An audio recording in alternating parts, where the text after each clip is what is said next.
السلام عليكم ورحمة الله وبركاته يا جماعة. احنا داخلين على أعظم الأيام عند ربنا، وهو طبعا يوم عرفة. يوم مش عادي، اليوم اللي ربنا سبحانه وتعالى بيفتح باب كبير جدا للدعاء، اليوم اللي ربنا بيعتق فيه ناس كتير جدا من النار.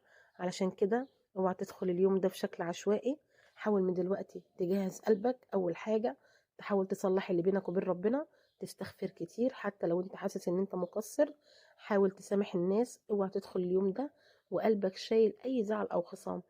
بعد كده حاول تكتب دعواتك، اوعى تقول انا هفتكر وقتها، لا، اكتب كل حاجة نفسك فيها، دعوات ليك، لأهلك، لمستقبلك، لقلبك.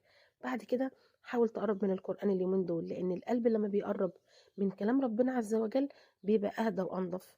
بعد كده اوعى تنسى أهم شيء في يوم عرفة، مش كتر الكلام، أهم شيء قلب صادق فعلا يكون عايز يقرب من عالم. يمكن دعوة واحدة طالعة من قلبك يوم عرفة تغير حياتك كلها.